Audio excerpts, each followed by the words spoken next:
अच्छा, आज का जो टॉपिक है हमारा वो है चैप्टर 11। जो लास्ट हमने क्लास में, कल वाली क्लास में चैप्टर 10 पढ़ा था। लेयर 2 या मीडिया एक्सेस लेयर का, ये उसी की कंटिन्यूएशन है। चैप्टर 11 जो है, बेसिकली अगर हम बात करें, जो लेयर है हमारे पास लेयर 2, इसको दो हिस्सों में तोड़ा हुआ होता है। ठीक है, ये लॉजिकल डिवीजन होती है। और कोई प्रैक्टिकली हमें नजर नहीं आता कि ये दो अलग अलग हिस्सों में है। लेकिन लॉजिकल डिवीजन इसकी क्या होती है कि इसकी जो अपर सब लेयर है जो आज हम पढ़ने जा रहे हैं, उसको हम डेटा लिंक लेयर कहते हैं। ठीक है, और जो लोअर सब लेयर है, उसको मीडिया एक्सेस या multiple access control, media access control वैसे ज्यादा इसका कॉमन नाम है, लोग उससे ज्यादा इसको पहचानते हैं। तो इसकी दो सब लेयर्स आ जाती हैं। तो आज के टॉपिक के अंदर जो हम पढ़ेंगे वो डेटा लिंक लेयर होगी, डीएलसी। तो ये, लेकिन हम लेयर 2 ही अभी तक पढ़ रहे हैं। ठीक है। अच्छा, लेयर 2 के अंदर जो अगर हम बात करें, जिसे हम डेटा लिंक लेयर भी कहते हैं, तो इसके मेन दो काम हैं। लेयर 2 की बात कर रहे हैं। एक तो फ्रेमिंग है। फ्रेमिंग से मतलब क्या होता है कि जो लेयर 3 से इसको पैकेट्स मिलते हैं, उन पैकेट्स को फ्रेम के अंदर बना देना। वो जो शुरू में हमने देखा था कि इनकैप्सुलेशन का कॉन्सेप्ट आता है कि जो ऊपर वाली लेयर्स का जो डेटा और हेडर होता है, उसको अपने डेटा पैकेट के अंदर अपना जो जो उसका उस लेयर का जो पैकेट होता है, उसके अंदर उसको इनकैप्सुलेट कर दिया जाता है। तो लेयर 2 के ऊपर फ्रेम बन रहे होते हैं, इसलिए इसको हम फ्रेमिंग कहते हैं। एक ये काम तो उसका नॉर्मल हो गया। दूसरा होता है फ्लो एंड एरर कंट्रोल।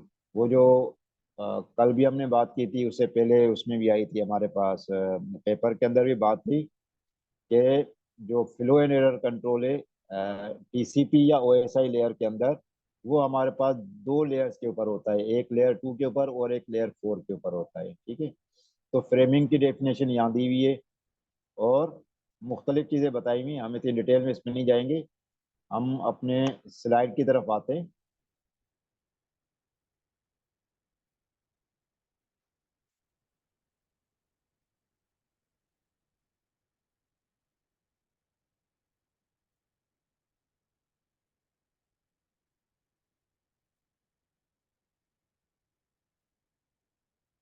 अब ये स्लाइड्स जो है ना, ये भी मैं शेयर कर दूंगा आपके साथ। तो जो हमारे पास ओएसआई लेयर्स का जो स्टैक बनता था, इसमें ये लेयर 2 पे है। तो इसमें जो फ्लो एंड एरर कंट्रोल जो था, इसमें हमारे पास तीन सब टॉपिक्स बनते हैं। ठीक है, एक होता है लाइन डिसिप्लिन, फिर फ्लो कंट्रोल और एरर कंट्रोल। ये तीनों चीजें हैं क्या। सबसे पहले अगर लाइन डिसिप्लिन की बात करें, तो क्योंकि जो कम्युनिकेटिंग पार्टीज होती हैं, एक सेंडर होता है, एक रिसीवर होता है, तो क्या दोनों एक वक्त में बात कर सकते हैं। अगर दोनों ही एक वक्त में बात करेंगे, तो जो मीडिया होता है उसके ऊपर तो इलेक्ट्रिकल करंट ट्रेवल कर रहा होता है। तो वो जब दोनों ही पार्टीज एक ही वक्त में बात करेंगे, तो दोनों तरफ से करंट जनरेट होगा और वो रास्ते में कोलाइड कर जाएगा। तो वो सिग्नल डिस्ट्रॉय हो जाएगा या करंट डिस्ट्रॉय हो जाएगा, तो कम्युनिकेशन हमारी पॉसिबल नहीं हो सकती। तो लाइन डिसिप्लिन में जो चीज़ हम पढ़ेंगे, उसका मकसद बेसिकली ये होगा कि एक वक्त में कौन सा सिस्टम बात करेगा और दूसरा सिस्टम उस टाइम क्या करेगा। जिस तरह होता है स्पीकिंग एंड लिसनिंग वाला कॉन्सेप्ट होता है कि एक बोल रहा होता है तो दूसरे का काम होता है लिसन करना। फिर जब पहले वाला बात अपनी खत्म कर लेता है, तो फिर दूसरा ही जो एंड होता है वो वहां से फिर स्पीकिंग होती है, पहले वाला जो एंड होता है वो लिसनिंग में चला जाता है। तो इस तरीके से ये लाइन डिसिप्लिन में हम देखेंगे। और उसके बाद दूसरा होता है फ्लो कंट्रोल। अब फ्लो कंट्रोल में इस तरह से आप समझ सकते हैं कि दो हमारे पास जो कम्युनिकेटिंग डिवाइसेस हैं, एक हमारे पास सर्वर है और एक हमारे पास पीसी है। तो सर्वर जो है, डेफिनेटली उसके पास ज़्यादा पावरफुल रिसोर्सेज होते हैं और वो ज़्यादा डेटा सेंड कर सकता है। लेकिन जो रिसीविंग एंड पे हमारे पास जो सिस्टम होता है, वो कंप्यूटर भी हो सकता है, लैपटॉप भी हो सकता है, स्मार्टफोन भी हो सकता है। तो उसके जो रिसोर्सेज होते हैं वो लिमिटेड होते हैं, वो उतना डेटा रिसीव नहीं कर पाते। तो सेंडर कितना डेटा सेंड करेगा, वो रिसीवर की कैपेसिटी के मुताबिक होता है। अ, अगर रिसीवर की कैपेसिटी से ज़्यादा हम डेटा सेंड करेंगे तो डेफिनेटली रिसीवर उसको रिसीव नहीं कर पाएगा और डेटा हमारा ज़ाया हो जाएगा। तो फ्लो कंट्रोल की टेक्निक्स हम देखेंगे वो कौन कौन सी हैं, किस तरीके से ये फ्लो को कंट्रोल कर देते हैं। और उसके बाद लास्ट है, अगर हमारे पास जो फ्लो हमने जो डेटा हमने सेंड किया है from sender to the receiver, अब जब रिसीवर के पास वो डेटा पहुंच गया और उसने उसमें से एरर डिटेक्ट कर लिया, जो कि कल वाली क्लास में हमने देखा था, या तो सीआरसी से एरर डिटेक्ट कर लेगा या फिर पैरिटी चेक से डिटेक्ट करेगा। तो जिस भी तरीके से वो एरर को डिटेक्ट कर लेता है, तो अब वो वापस रीट्रांसमिशन के लिए कैसे करेगा। ठीक है, जो रीट्रांसमिशन है वो हैंडल किस में हो रही होती है, एरर कंट्रोल के अंदर। तो ये तीन बेसिक जो सब ड्यूटीज हैं फ्लो एंड एरर कंट्रोल के अंदर हैं। ये याद रखिएगा, फ्लो एंड एरर कंट्रोल की तीन सब ड्यूटीज हैं। इनको हम वन बाय वन पढ़ने जा रहे हैं। यहाँ तक कोई बात अगर आपको ना समझ लगी हो तो पूछ सकते हैं पहले। अगर ये बात क्लियर है तो फिर हम अगली स्लाइड पे आते हैं अभी।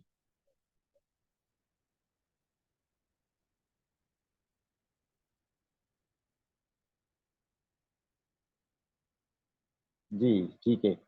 तो अब ये देखें, ये जो रेस्पॉन्सिबिलिटीज है इसको इन्होंने बता भी दिया कि हु शुड सेंड नाउ। अब लाइन डिसिप्लिन जो है, दो कम्युनिकेटिंग पार्टीज हैं, तो अब कौन सी पार्टी, सेंडर या रिसीवर, वो कौन अभी सेंड करेगा डेटा। ठीक है, फिर flow control, how much data may be send, कितनी क्वांटिटी में डेटा सेंड किया जा सकता है। ठीक है, और एरर कंट्रोल में कि जो आपने रीट्रांसमिशन की बात हम कर रहे हैं, तो रीट्रांसमिशन का तरीकेकार क्या होगा। ठीक है, तो ये तीनों चीजें इस तरीके से भी आप समझ सकते हैं।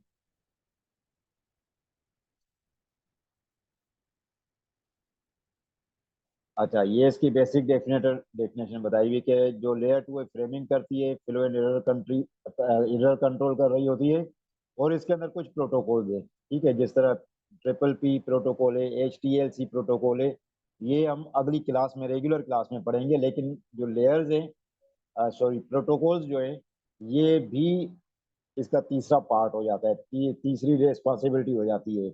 लेकिन जो आज हम पढ़ने जा रहे हैं वो ये है। ठीक है, ये फ्लो एंड एरर कंट्रोल।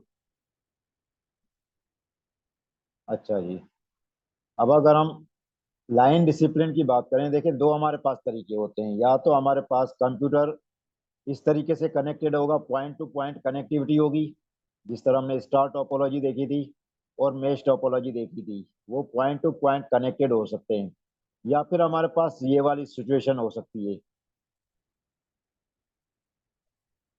ये वाली बस टोपोलॉजी हो सकती है। ठीक है, इसमें हमारे पास क्या होता है कि एक ही लिंक होता है जिसके ऊपर जो हमारे पास मल्टीपल सिस्टम्स होते हैं वो एक ही लिंक को शेयर कर रहे होते हैं। तो दोनों का तरीकेकार अलग होता है कम्युनिकेशन करते वक्त। ठीक है, तो इन दोनों को अलग अलग तरीकों से ही समझने की जरूरत है। ये याद रखिएगा कि ये क्वेश्चन पेपर में भी आता है कि अगर आप बस टोपोलॉजी यूज कर रहे हैं तो फिर आपको पोल सिलेक्ट वाली अप्रोच लेनी पड़ेगी या इंक्वायरी एक्नॉलेजमेंट वाली लेनी पड़ेगी। ठीक है, पोल सिलेक्ट या इंक्वायरी एक्नॉलेज, ये दो अप्रोचेज हैं।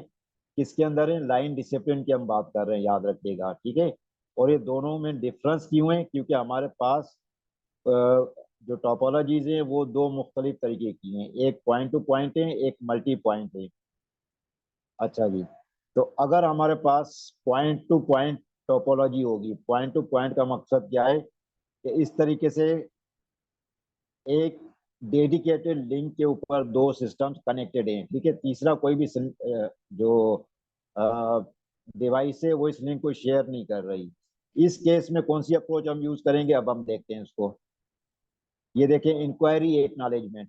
इंक्वायरी एक्नॉलेजमेंट, अब अगर मैं ये कहता हूँ कि इंक्वायरी एक्नॉलेजमेंट को यूज करते हुए आप डायग्राम बनाएं और उसको फिर आप ये जो फ्लो है उसका डेटा ट्रांसमिशन का वो मुझे समझाएं, तो फिर उसकी ये डायग्राम बनती है। अब देखें, दो सिस्टम है, सिस्टम ए सिस्टम बी, ये दोनों पॉइंट टू पॉइंट कनेक्टेड हैं। जब एक्चुअल डेटा फ्लो होगा, ये जो ग्रे शेड नजर आ रहा है आपके पास, ये एक्चुअल डेटा फ्लो है। ठीक है, लेकिन डेटा फ्लो हम तब तक नहीं कर सकते जब तक हमारा रिसीविंग सिस्टम जो है वो डेटा रिसीव करने की पोजीशन में ना हो।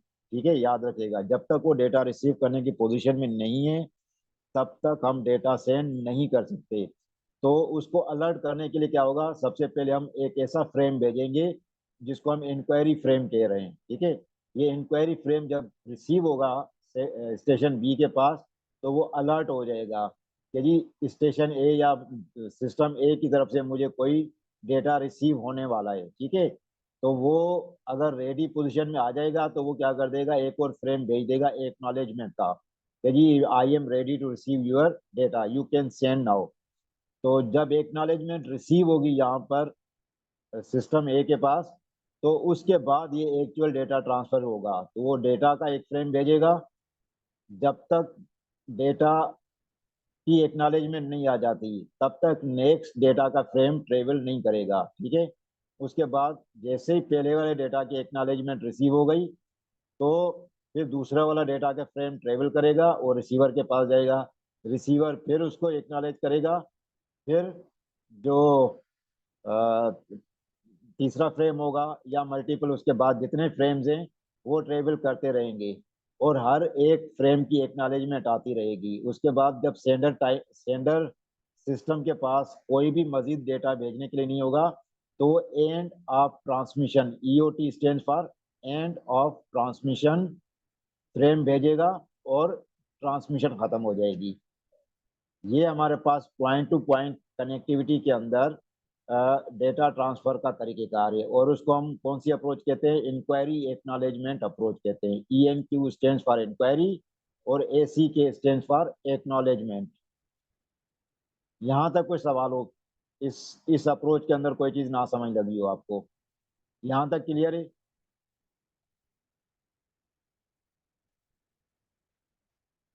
ठीक है जी, तो आगे हम चलते हैं अभी। अब हमारे पास है मल्टी पॉइंट डिसिप्लिन। ठीक है, मल्टी पॉइंट का मकसद क्या है कि हमारे पास शेयर्ड लिंक है और उसी शेयर्ड लिंक के ऊपर मल्टीपल सिस्टम्स हैं, और एक एंड के ऊपर, याद रखिएगा, एंड के ऊपर हमारे पास एक सर्वर है। सर्वर का मकसद क्या है कि पावरफुल मशीन है और वो डेटा इनके पास सेंड करना चाह रही है। अब इसमें दो चीजें होती है, याद रखिएगा। इसमें इस अप्रोच के अंदर या तो हम सिर्फ वन साइडेड कम्युनिकेशन करते हैं। वन साइडेड कम्युनिकेशन का मकसद क्या होता है कि जो सर्वर होता है सिर्फ वो डेटा सेंड कर सकता है, क्लाइंट मशीनें वापस डेटा सेंड नहीं कर सकती। ये वन वे कम्युनिकेशन कहलाती है। ठीक है, या फिर दूसरा ये हो सकता है कि जो सर्वर है वो भी कम्युनिकेट कर सकता है और क्लाइंट मशीन्स भी कम्युनिकेट कर सकते हैं विद सर्वर। ये दो मुख्तलिफ अप्रोचेज है, याद रखिएगा। ठीक है, लेकिन एक वक्त में एक ही सिस्टम कम्युनिकेट करेगा। जब एक सिस्टम कम्युनिकेट कर रहा है तो दूसरे सिस्टम उसको लिसन कर रहे होंगे, वो उस टाइम पर बात नहीं करेंगे या उस टाइम डेटा सेंड नहीं करेंगे, अदरवाइज डेटा कोलाइड हो जाएगा और डेटा लॉस्ट हो जाएगा हमारा। ठीक है, तो इसकी दो अप्रोचेज हैं। सबसे पहले जो, अगर हमारे पास प्राइमरी डिवाइस है और सेकेंडरी डिवाइस है, इन दोनों में डिफरेंस क्या है? प्राइमरी डिवाइस के पास कंट्रोल होता है कि वो किस मशीन से बात करना चाहता है। दोबारा सुन लें, प्राइमरी के पास कंट्रोल होता है, जिस तरह इस शेयर लिंक के ऊपर एक दो तीन हमारे पास सेकेंडरी डिवाइसेस कनेक्टेड हैं, तो प्राइमरी के पास ये कंट्रोल है कि किस सेकेंडरी डिवाइस के साथ वो बात करना चाहता है, उसके साथ वो बात करेगा और बाकियों को वेट करना पड़ेगा। ठीक है, अगर प्राइमरी ने फॉर एग्जाम्पल सेकेंडरी ए से बात करनी थी, तो वो सेकेंडरी ए से जब तक बात करेगा तब तक सेकेंडरी जो है ए वही डेटा रिसीव करने की पोजीशन में होगा। ये डेटा रिजेक्ट करते जाएंगे, एक्सेप्ट नहीं करेंगे, क्योंकि वो डेटा सिर्फ ए के लिए जनरेट हो रहा है, बी और सी के लिए डेटा जनरेट नहीं हो रहा। ठीक है, तो अब अगर ये अप्रोच हमने देखनी हो तो हमारे पास क्या हो जाएगा, हम वापस पुरानी वाली स्लाइड पे आते हैं। अब ये आ जाता है हमारे पास पोल और सिलेक्ट।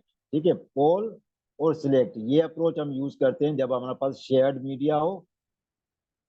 ठीक है, या प्राइमरी और सेकेंडरी मशीन्स हो, वहां पर हमारे पास ये अप्रोच होती है, पोल और सिलेक्ट। लेकिन ये कौन करेगा, पोल सिलेक्ट कौन करेगा, इसके डायग्राम से हम चीजें क्लियर समझते हैं अभी। ठीक है,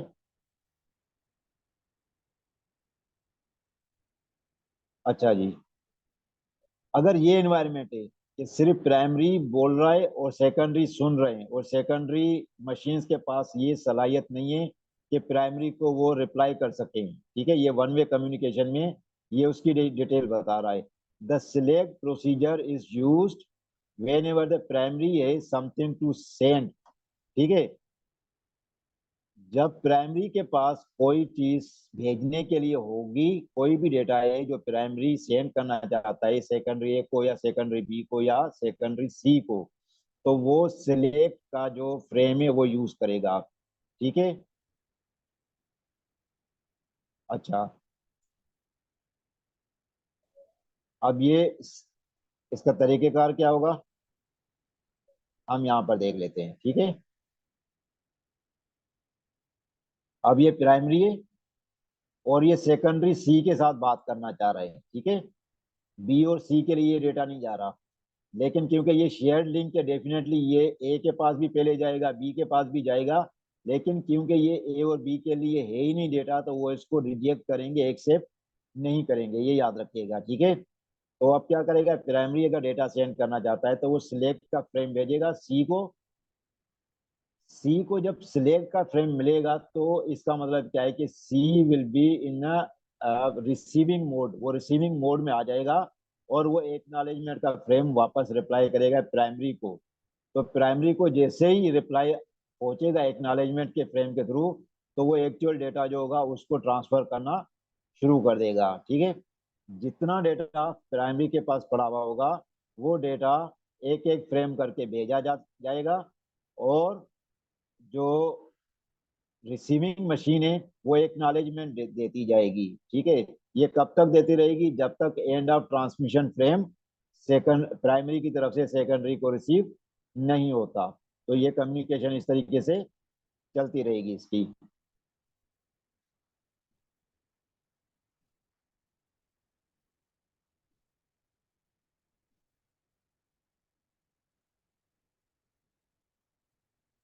जी, यहाँ तक कोई सवाल हो। अभी हम दूसरा सिनेरियो देख रहे हैं कि जो प्राइमरी है वो भी डेटा सेंड कर सकती है और सेकेंडरी भी डेटा सेंड कर सकती है, ठीक है। तो अब ये वाली अप्रोच क्या होगी कि प्राइमरी पहले पूछेगा सेकेंडरी ए से थ्रू पोल फ्रेम कि जी सेकेंडरी ए आपके पास कोई डेटा है मुझे भेजने के लिए। अगर सेकेंडरी ए कहता है नहीं मेरे पास कोई डेटा नहीं है, तो फिर प्राइमरी सेकेंडरी बी से पूछेगा पोल फ्रेम के थ्रू कि जी आपके पास कोई डेटा है मेरे पास भेजने के लिए। तो अगर बी के पास कोई डेटा होगा तो वो फिर अपना डेटा सेंड करना स्टार्ट करेगा, ठीक है। तो ये पोल का मकसद क्या होता है कि प्राइमरी एक ऐसा फ्रेम भेजेगा जो उस शेयर्ड मीडिया के ऊपर डिवाइसेस मौजूद हैं, और जैसे ही पोल का फ्रेम रिसीव होगा तो इसका मकसद क्या होगा कि प्राइमरी सेकेंडरी से पूछना चाह रहा है कि आपके पास कोई डेटा है भेजने के लिए तो आप भेज सकते हैं मुझे। तो ये फ्लो कैसे दिखेगा हम उसकी तरफ अभी आ रहे हैं। ये हमारे पास आ गया, ठीक है। अब देखिए प्राइमरी पहले ए से पूछना चाह रहा है आपके पास कोई डेटा है भेजने के लिए, पोल का फ्रेम भेजा तो इसके पास कोई डेटा नहीं था, तो इसने नेगेटिव एक्नॉलेजमेंट भेज दी। एन ए के का मकसद क्या होता है, नेगेटिव एक्नॉलेजमेंट, ठीक है। अब प्राइमरी क्या करेगा, बी से पूछेगा थ्रू पोल फ्रेम कि जी आपके पास कोई डेटा है भेजने के लिए। इसके पास अगर कोई डेटा होगा तो वो फौरन डेटा रिप्लाई कर देगा, और उसके बाद क्योंकि जब डेटा रिसीव होगा प्राइमरी को, तो वो प्राइमरी की रिस्पॉन्सिबिलिटी एक्नॉलेजमेंट करे, और जितनी देर तक इसके पास डेटा होगा, याद रखिएगा जितनी देर तक बी के पास डेटा होगा वो डेटा सेंड करता रहेगा और प्राइमरी उसको एक्नॉलेजमेंट करता रहेगा, ठीक है। और उसके बाद जब मजीद कोई डेटा नहीं आएगा तो बी के साथ प्राइमरी की कम्युनिकेशन खत्म हो जाएगी। फिर वो सी से पूछेगा कि जी आपके पास कोई डेटा है मेरे पास भेजने के लिए, तो आप भेज सकते हैं। अगर सी के पास कोई डेटा होगा तो इसी तरीके से शुरू कर देगा, वो डेटा भेजेगा, प्राइमरी एक्नॉलेजमेंट करता रहेगा। लेकिन अगर उसके पास कोई डेटा नहीं भेजने के लिए, तो फिर वो क्या करेगा, नेगेटिव एक्नॉलेजमेंट दे देगा, और प्राइमरी को पता लग जाएगा कि सी के पास कोई भी डेटा भेजने के लिए इस वक्त नहीं है। तो ये हमारे पास लाइन डिसिप्लिन के दो तरीके हमने देखे हैं सिर्फ, एक पॉइंट टू पॉइंट का, एक मल्टी पॉइंट का। और उनके लिए अप्रोचेज अलग थी। एक हमारे पास था जो सिलेक्ट और पोल का अप्रोच थी, जो कि हमारे पास मल्टी पॉइंट के लिए काम कर रही होती है। और दूसरा हमारे पास इंक्वायरी एक्नॉलेजमेंट का कॉन्सेप्ट था, जो कि हमारे पास पॉइंट टू पॉइंट या डेडिकेटेड पॉइंट टू पॉइंट जो हमारे पास सिस्टम्स होते हैं, वहां पर ये अप्रोच काम कर रही होती है। यहाँ तक कोई सवाल हो आपका लाइन डिसिप्लिन के अंदर, तो मैं आपको आपके सवाल का जवाब दे सकता हूँ, या रिपीट करना कोई चीज़ तो आप पूछ सकते हैं।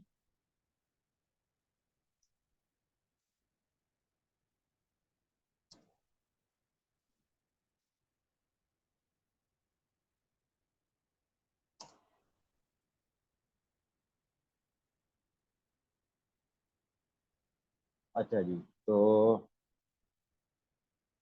ये हमने पहले वाला जो उसका जो सब टास्क था फ्लो कंट्रोल का, वो हमने देखा है भी।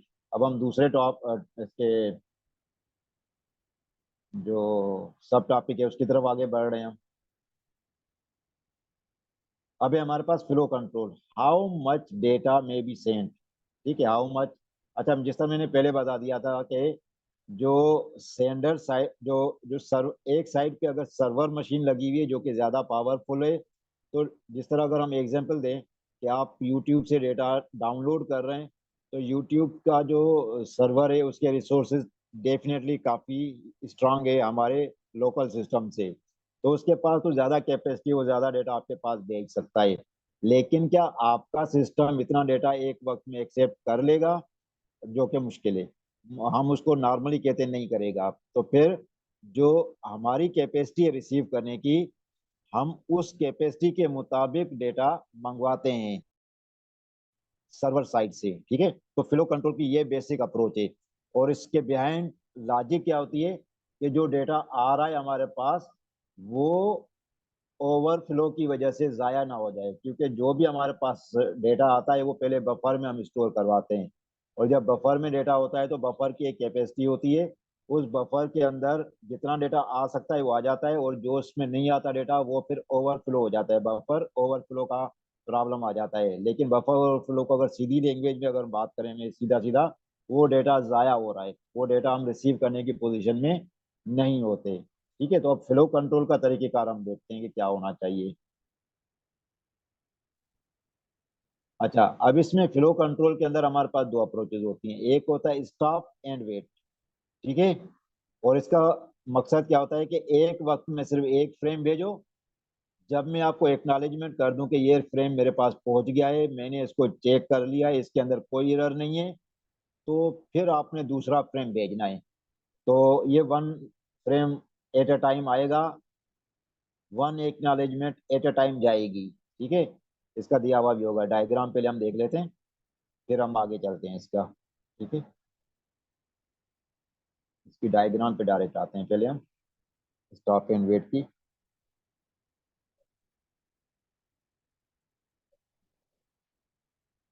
आ गया, ये थोड़ा सा समझने के अभी हम इस पे आ जाते हैं।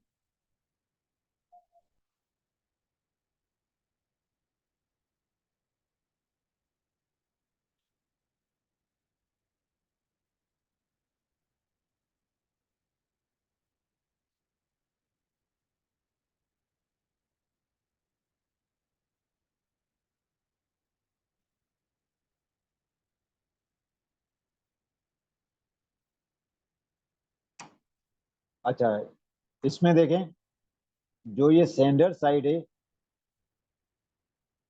ये इसके पास फ्रेम है एक वक्त में भेजने के लिए। ठीक है, विंडो साइज क्या है अभी हम इसमें थोड़ी देर में बात करते हैं। पहले सिर्फ ये समझने की बात कीजिएगा कि एक वक्त में एक फ्रेम रिसीव होगा तो दूसरा फ्रेम जाएगा।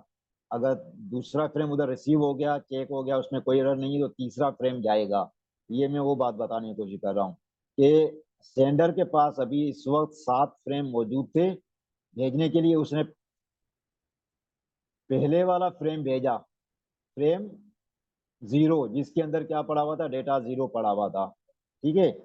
ये इसके पास गया, इसने इसको कहा कि जी ये मेरे पास पहुंच गया है, ठीक है, डेटा 0 पहुंच गया है। अब ये देखें, डेटा 0 इसकी विंडो से निकल गया है। फिर इसने क्या कर दिया, डेटा 1 भेज दिया, ठीक है। अब डेटा 1 गया इसके पास, डेटा 1 रिसीव हो गया सक्सेसफुली। यहाँ पर देखें, डेटा 1 भी इसकी विंडो से निकल चुका है, क्योंकि ये सक्सेसफुली रिसीव हो गया, इसने इसको कंफर्म कर दिया। उसके बाद डेटा 3 की बात है, ठीक है, या इसको ये डेटा 3 का मतलब 0 1 2, और ये डेटा 3 कहलाएगा, ठीक है। अगर वैसे हम तरतीब से कहें तो ये डेटा 2 है, 0 1 2 की बात। तो जो हम डेटा भेजते जाएंगे, वो वहां पर जैसे रिसीव होगा, वो इसको एक्नॉलेज करेगा, कंफर्म करेगा, फिर अगला डेटा वहां से मूव करेगा, ठीक है। उससे पहले ये मूव नहीं करेगा। यहां तक बात समझ आ रही है या कोई कंफ्यूजन है? इस पूरे कॉन्सेप्ट पे हम वापस आते हैं अभी, लेकिन मैं सिर्फ ये बताने की कोशिश कर रहा हूँ कि एक वक्त में एक ही डेटा जाएगा, और जब तक उसको कंफर्म नहीं किया जाता, नया डेटा ट्रेवल नहीं करेगा वहां से।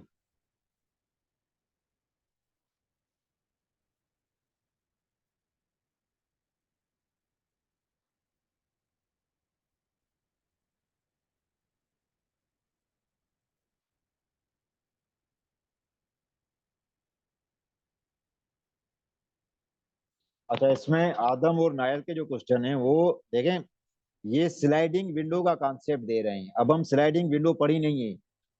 जो हम स्टॉप एंड वेट की बात कर रहे थे, ये देखें, ऐसे भी हम देख सकते हैं इसको, आगे चलकर वो विंडो आएगी।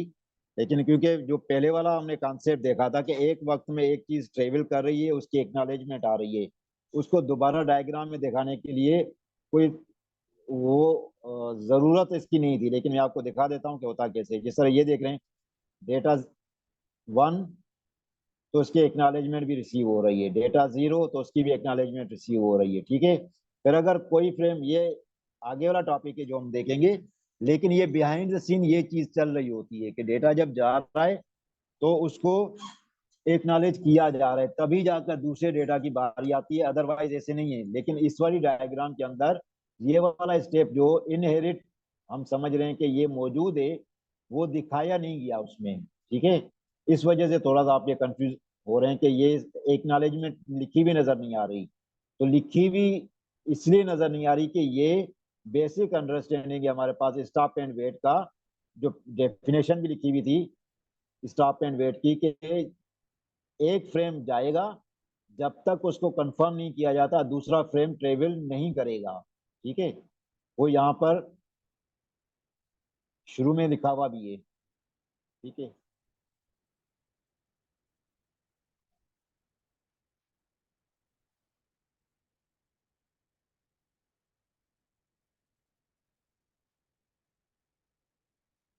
अच्छा, ठीक है, सेंड वन फ्रेम एट ए टाइम। और हम इसको आस्ता आस्ता आगे चलाते हैं। ये देख रहे हैं कि डेटा जब गया, उसकी एक्नॉलेजमेंट, फिर डेटा गया, एक्नॉलेजमेंट, फिर डेटा गया, उसकी एक्नॉलेजमेंट, एंड ऑफ ट्रांसमिशन, ठीक है। अब ये थोड़ा सा इससे आगे वाला कॉन्सेप्ट है, लेकिन अगर ये चीज आपको क्लियर हो गई तो फिर हम आगे चल सकते हैं कि इसमें अब कोई कंफ्यूजन नहीं है।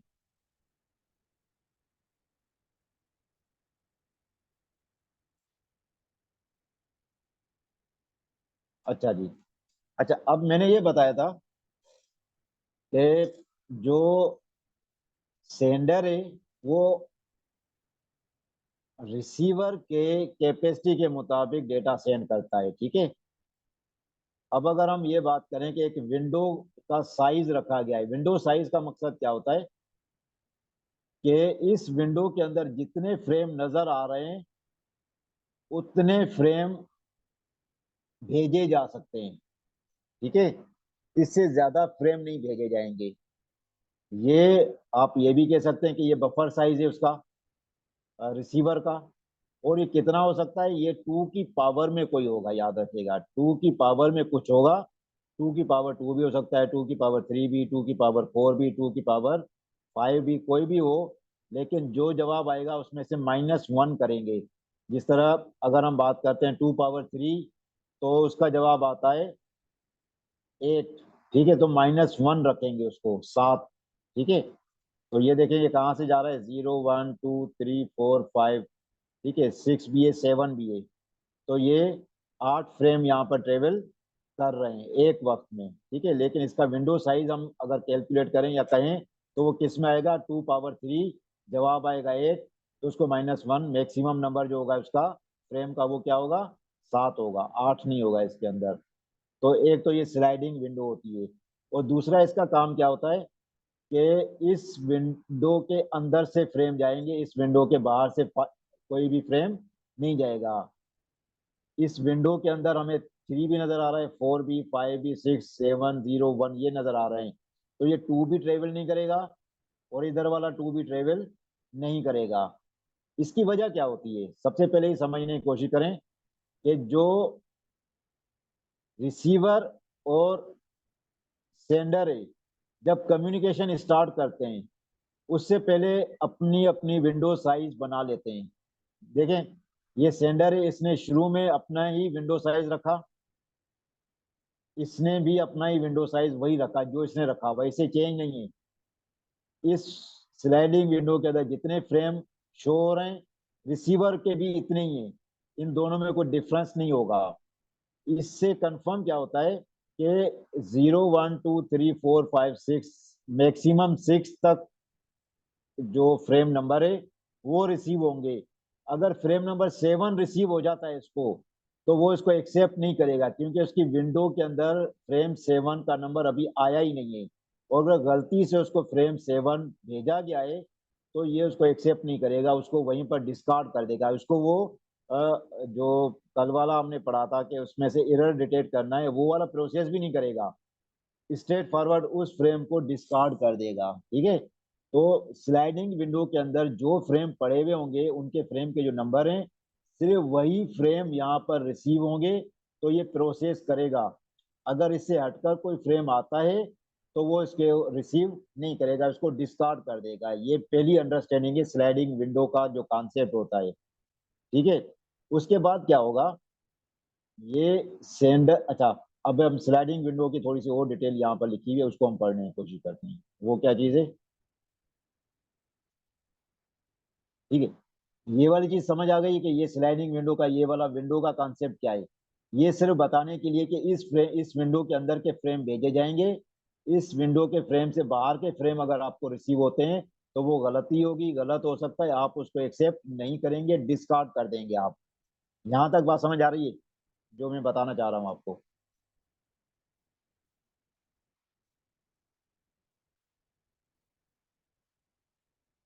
जी आसिफ, बिल्कुल आप सही कह रहे हैं कि अगर उसके साइज से ज्यादा तो वो भेजेगा भी नहीं, क्योंकि स्लाइडिंग विंडो का मकसद ही है ये मैं आपको बता चुका हूँ। स्लाइडिंग विंडो यहाँ पर नजर आ रही है आपको कि सेंडर जो होगा इस विंडो से बाहर कोई भी फ्रेम नहीं भेजेगा, और ये रिसीवर साइड पर भी यही विंडो मेंटेन हो रही है। तो रिसीवर साइड क्या करेगा कि वो सिर्फ ये वेरीफाई करेगा कि जो फ्रेम रिसीव हुआ है वो इस विंडो के अंदर का है या इस विंडो के बाहर का है। अगर विंडो के बाहर का होगा तो वो इसको वैसे एक्सेप्ट नहीं करेगा, वो वैसे ही हमारा ड्रॉप हो जाएगा फ्रेम। ठीक है आसिफ, कोई अभी क्यूरी है या फिर आगे चलें?